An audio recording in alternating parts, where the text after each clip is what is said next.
Bonjour! Welcome to another episode of Cuisine de Michel. I am Michel.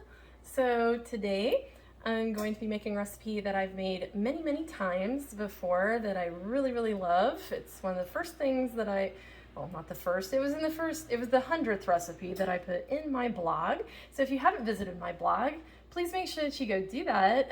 That's where I put all of the recipes that I do on this channel. So when you want the full recipe, even though the ingredients are here on screen, you can also go there to get the directions and not have to follow along with a video if you'd like. Anyway, before I go any further though, I want to make sure that I recommend a couple channels that have been very nice enough to recommend me. I want to recommend them back because I really like them. There is Easy Cooking with Linda B. And then there's also Viola's Baked and Cooked Delights. Both of them are wonderful ladies that cook probably just as well as I do, if not better. And you should go check out their channels too. I will put links to those in the description below. So again, thank you ladies for promoting me, and let's just keep cooking up a storm together, all of us. Anyway, what I'm making tonight is Orange-Soy glazed chicken thighs. So you can see I already got my chicken thighs sitting here ready. And the first thing we're going to be doing is we've got a broiler tray or a roasting tray, whichever one you want to call it. I have coated this with cooking spray. And then what we're going to do first is we've got some shiitake mushrooms here, and you're going to be putting these with the gill side up. I don't know that it actually makes that much difference which side goes up. That's just the way that I normally put them on here. But you want to put them on your tray and cover as much as you can. They can kind of be close together. They can be a little bit overlapping if you want.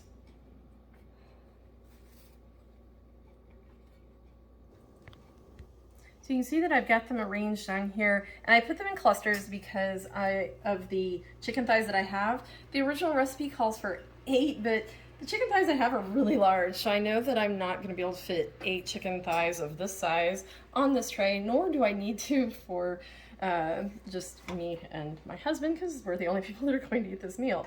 So rather than have a lot of leftovers this time, I decided that it would be better to just do this.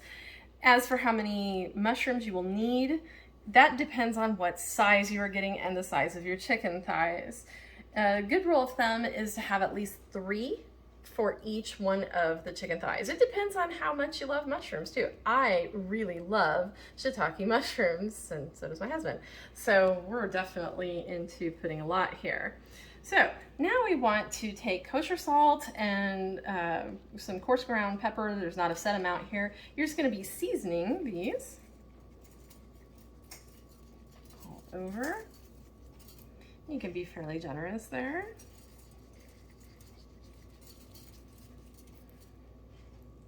And then once we've got these seasoned, we're going to be placing the chicken thighs on top of them.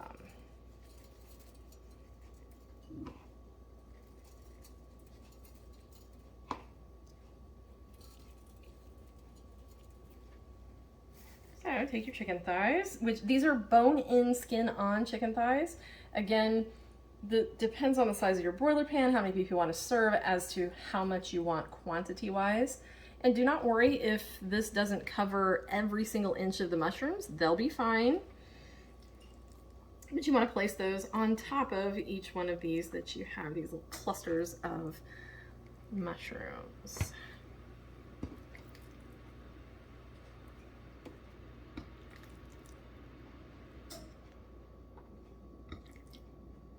Et voila. So after you've got those placed, you're going to want to season those as well with the salt and pepper. I will do that in just a moment. You don't need to watch me do it.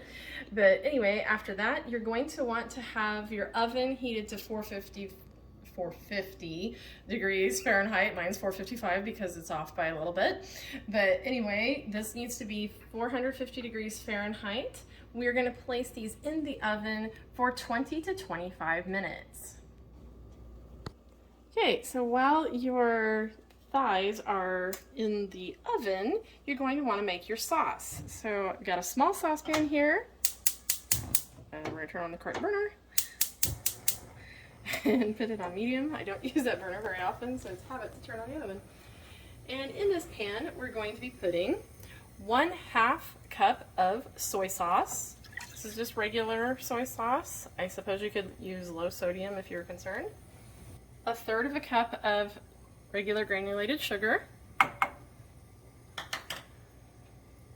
2 tablespoons of mirin. I'm going to show you what that is in case you are not familiar with this ingredient. This is mirin. And then we need 1/2 teaspoon of fresh grated orange zest. So we're going to stir that all together. And you're going to keep an eye on this, because what you want it to do is to reach a boil, but you do not want it to go boiling over, because believe me, it will, and it happens really quickly once it does. Once you reach boiling, you can cut your heat back. You want to keep it at a simmer at that point. So just keep watching it, stir it occasionally until it boils. So you can see this has reached boil, or really fast simmer, so I'm going to cut my heat back so that it doesn't boil over the top, because believe me, it will. I have had this happen before, it's true. So now we're going to make a slurry. This is actually with 2 tablespoons of orange juice, and then 1 1/4 teaspoons of your cornstarch. Stir that together.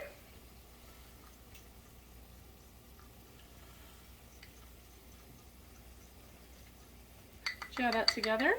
Then you can add that in here.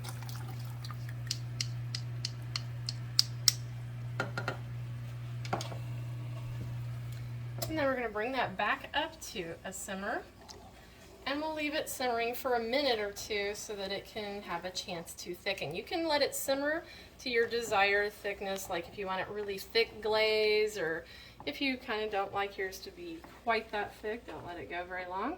Either way, that's going to make our glaze. Okay, so once these have baked, I actually needed to go 30 minutes because this one was being a little bit stubborn about its temperature. You want these to get up to 165 degrees. Then you're going to switch to your broiler, and you're going to put these under the broiler just long enough to get them to be browned on top, so maybe around 3 minutes or so. It just depends. Just watch them carefully so that they're just getting browned on top. That's your mission. Okay, so these are just after being broiled. See how I've got those to be a little bit browned right there? So now we will put these together for final plating. To do that, you're going to need some toasted sesame seeds. If you don't have them already toasted, it's easy to toast them on the stove top, or you can buy ones that are pre-toasted, up to you. So here we are at final plating. So you can see that I took this and topped it with that glaze. This is the sauce that we made.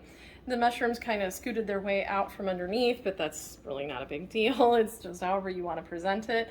And then I made a side of boiled basmati rice to go with it. You can put whatever side you feel like with it. And again, thank you for joining me for another episode of Cuisine Michel. Thank you again for all our recent subscribers.